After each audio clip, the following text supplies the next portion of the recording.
concept focused test that's coming up in 10 days. This isn't about last minute cramming. This is about a structure, thoughtful approach. Does that, I'm sorry, okay. It's about not doing last minute cramming. It's for us that might have not been able to study 30 minutes every day for the past month, but has still some time and dedication to study almost 2 weeks before the exam.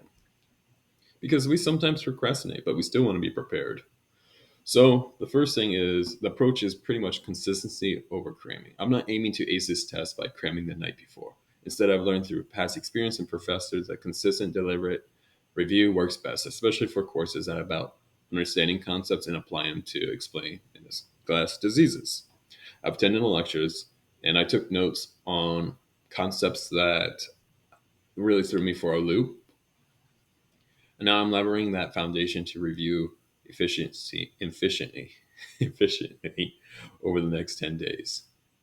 So the general path will be day 1 through 8. I'll focus on one lecture. I got one lecture pretty much. I'm going to count the total lectures before I start and then maybe have to do 2 lectures, but it's about an hour and a half a day. I'll quickly glance over the material, the initial material of the lecture, preview it, get a first, kind of like those first impressions you get in class when you see something, you want to see what the professor is going to be talking about. Well, I like to do that, get an idea of what I'm about to study. It lets me to know which material I should really focus on and which material is just past knowledge and I'm just reviewing it. And the next day, after during those 1 through 8, I'll recap the previous lectures before moving on to a new one. This repetition is critical because it's based off the knowledge curve concept, which shows reviewing material shortly boosts retention significantly. And pretty much what it shows is you learn something and then the next day it drops.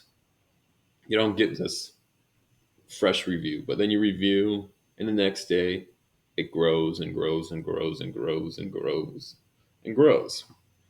It's like honestly riding a bike. The first time you ride a bike, you might have gotten it down, but it wasn't really fluent.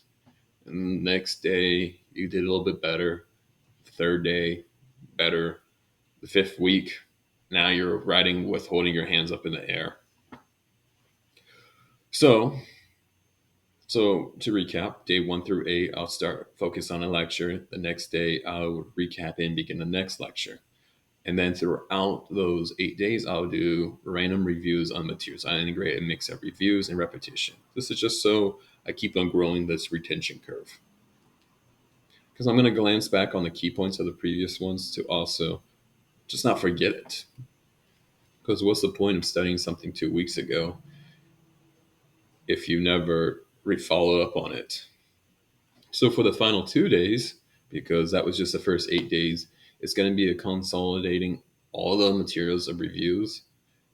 And so I'll go over all the major concepts I found challenging, didn't fully understand the first time. This final review will be a deep dive into those areas, ensuring that I pretty much have a solid grasp on the most important concepts. And in this case, I really like the flowcharts concepts. For example, if I want to see how my brain reaches my hand, I would go through how it goes through my body, goes to my hand, and how that actually travels back to my brain, and so forth. And then I could maybe say, hey, if I had pain or pressure, how that would cross my spinal cord, so forth, if I was reviewing motor control of the hand. So why this plan works for me is I have taken this professor's class before. I know what kind of works best for this kind of exam. It's not just about understanding concepts one, it's about reinforcing them through repeated review. By spacing out my study sessions, I'm avoiding the pitfalls of last minute cramming and making sure I can explain the concepts clearly, even under exam conditions. Because we all know when that exam anxiety appears, it's not about what you know, it's about what your brain's letting you remember. So my final thoughts and tip is remember this plan is ideal for those who are serious about their study habits, but might have slipped into procrastinations a few times or just couldn't take 30 minutes every day for a whole month and study. And honestly, even when I do that, I like to do this type of plan setup to do a deep dive focus review. So the keys are start early and be consistent. Use repetition to reinforce your memory and focus on understanding rather than just memorization. This is where the concept map comes into play. And of course, dedicate the last couple of days to tackle the tougher topics because you want that fresh on your mind. So, by following these strategies, I'm confident I'll walk into the exam feeling prepared and clear on the concepts, not stressed by cramming the night before. So, that's my 10-day plan for the concept focus test. Hope you found these strategies helpful. And whether you're a chronic procrastinator or someone just looking to streamline your study habits, I appreciate you for watching and good luck with your exams. Hopefully, one of these days, I won't be talking to a ghost audience.